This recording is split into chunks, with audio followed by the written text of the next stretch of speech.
Hello and welcome to another edition of the Stench of Truth.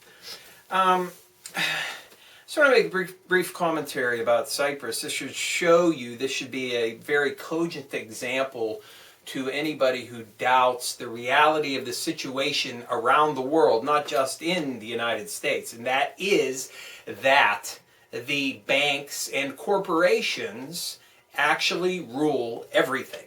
Okay? So where you have Cyprus, you have the European Union saying that if you want to bail out from us, you have to give us money that people have put into your banks. And what this is in effect saying that the governments are beholden to the banks, the people who own the banks, the people that have capitalized the banks, the people who are behind the banks. And they're saying that we want our money. We want our money before anybody else. So therefore, you're going to have to take money from people who put in deposits into your fucking banks. And this is the reality that we are living in today. Everything is subservient to the banks and the corporate interests. Okay? Now, in furtherance of this, let's look at where we have come and what actually happened to precipitate this situation as it is today. A case in point, Alex, the big fat shit-faced douchebag bloated sack of fucking shit Jones, had on his show Paul Craig Roberts. Now Paul Craig Roberts, I would initially have classified him as a right-wing ideologue because he comes from the period of time of Reagan. And what was Reagan so famous for being one of the first promoters of? This idea of deregulation, okay, which has only steamrolled down the express to fucking hell since his time. But you know what? Paul Craig Roberts is a rational, sane fucking human being. When he appeared on Alex the fucking fat-faced motherfucking shitbag show, he laid it all out for him in an attempt to try and explain exactly how we got to where we are. Where you have the attorney fucking general saying, well, banks, go ahead and do whatever the fuck you want because we can't prosecute you because it will have a detrimental effect on the fucking economy because you're too big to fail. How did these banks get to be too big to fail? And no, Alex, you fucking ass-faced motherfucker, you stupid sack of fucking shit, who is an ideologue, who starts with a proposition and rejects everything that does not support it. You fucking sack of garbage.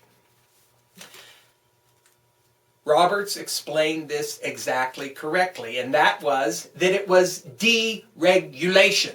Okay? It's not because the government is favoring anybody. It's not because the government is giving anything away. It's not because the government is preventing anybody from doing anything. Whenever you deregulate, whenever you took away Glass-Steagall, what you enabled was the banks to buy up all of their fucking competitors. To buy up fucking insurance companies and to buy up brokerage firms. So that now you have several monolithic fucking institutions that are quote unquote too big to fail and too big to jail. The problem was not the government. The problem was lack of fucking government. You sack of fucking garbage.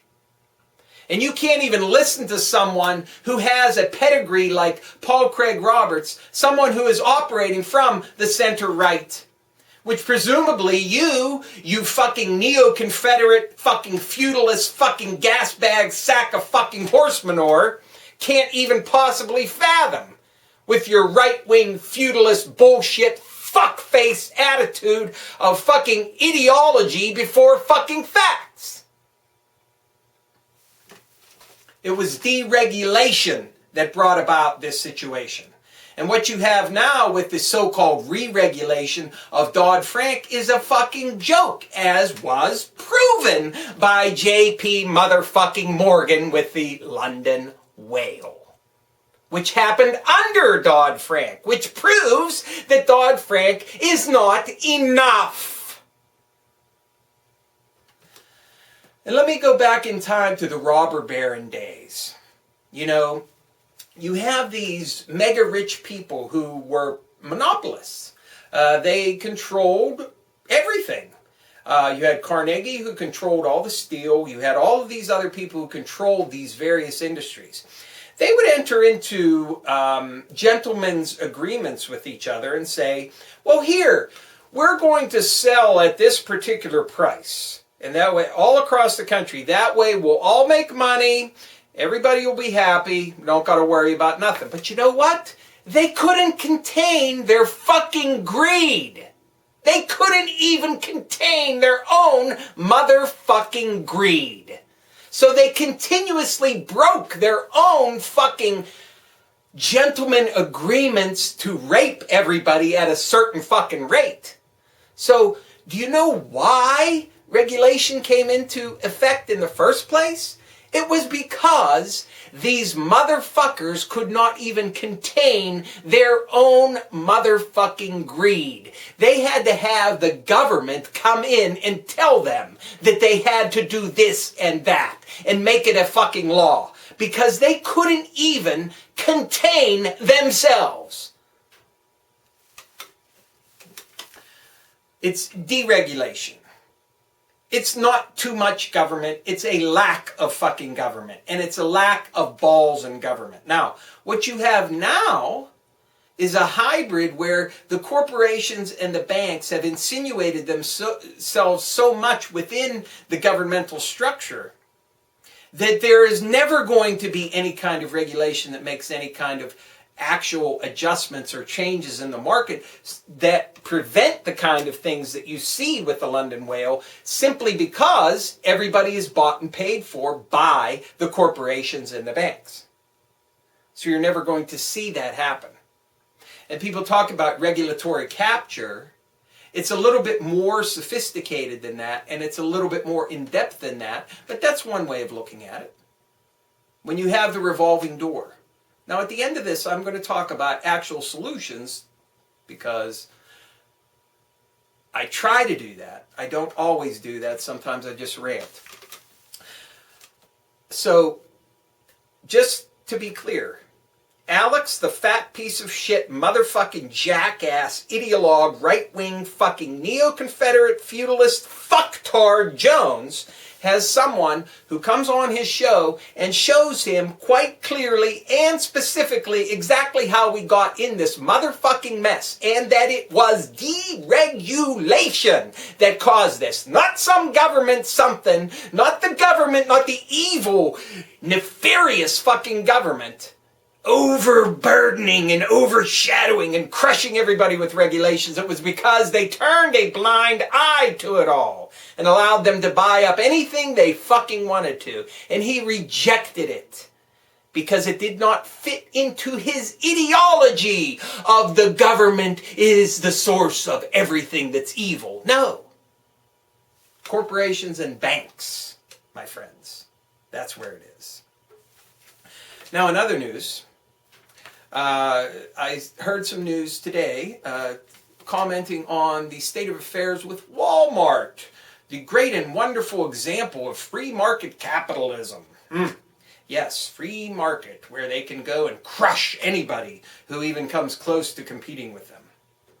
And actively drive out businesses, shop around for tax incentives to put a store in their community, pit states and cities against one another to get the best deal so that taxpayers end up paying to put in new roads and all this other infrastructure to support a fucking Walmart store.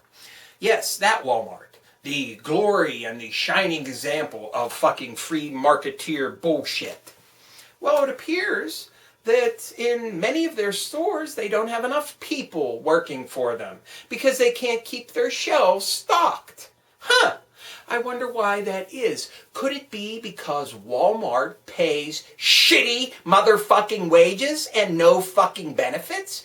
And because of all of this healthcare fucking brouhaha fiasco of the Affordable Care Act, they are reducing people's hours that were even approaching fucking full-time work. and pay the minimum wage to start and have these ridiculous fucking setups where people who maybe work for them for 15 fucking years make like, what, maybe $15 an hour. I would doubt it's even that high. So, is it possible that we are seeing now, finally, the people say, we are not going to work for the pittance that you fucking want to pay us? So now, what are the options for Walmart, the shining example of free market capitalism? Either they're going to have to start paying more to get people to work for their fucking shit-ass fucking corporation, or they're going to have to try to work out some deal where they're allowed to bring in fucking day labor from Mexico or something to man their fucking stores and pay them fucking pennies to do it. Or they're going to start going downhill. And that's just the bottom line. And I count this as a good thing, because I think it's about time that the American worker wake up and say, I am not going to be a fucking slave for you anymore.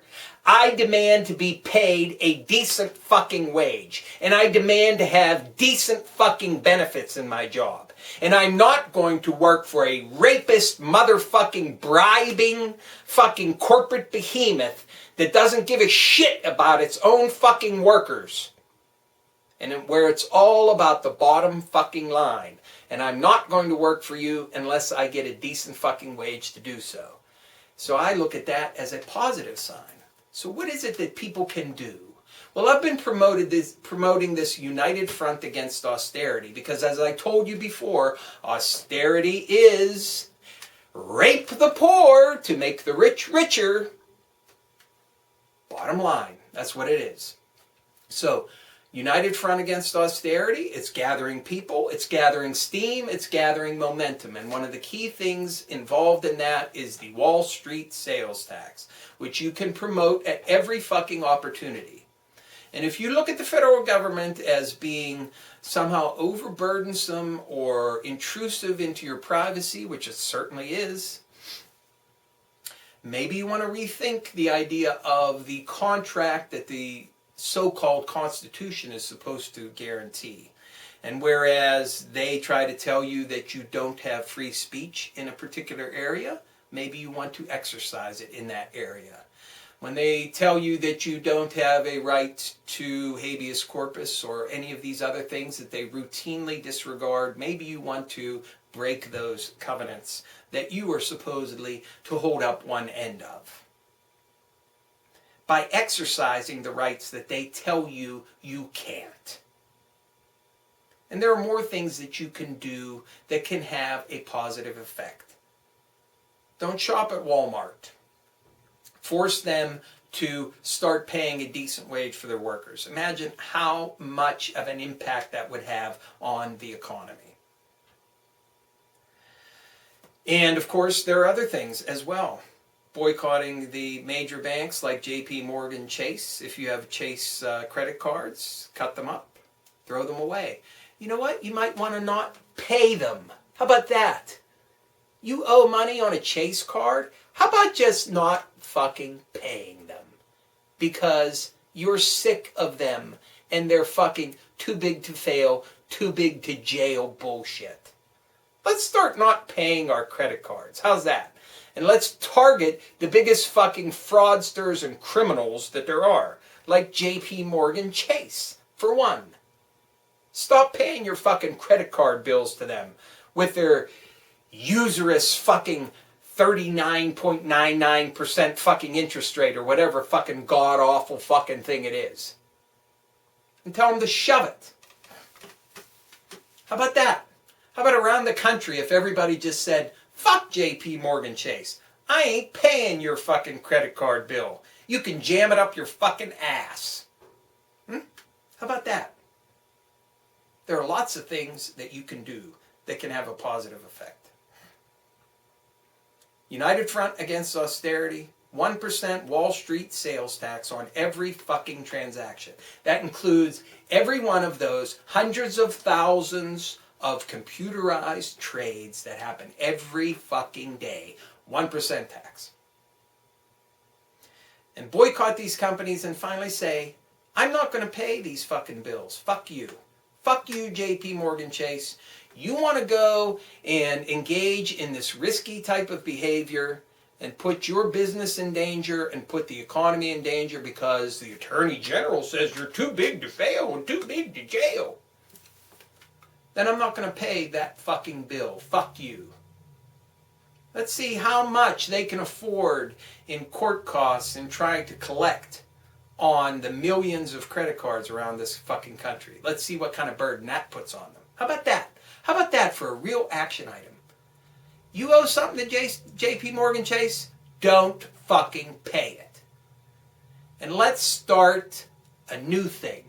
Break up the fucking banks already. Break them up. Break up JP Morgan Chase. Break up Goldman Sachs. Break up all of these big fucking too big to fail and too big to jail fucking behemoths. And let's start re-regulation. Real, actual re-regulation. Regulation that actually does something. That prevents fucking catastrophes. And how about putting pressure on the Federal Reserve to fund infrastructure in this country to put people back to work? That is a tool that is at our disposal, and we need to start agitating for it. That's it for today. Thank you. Good night.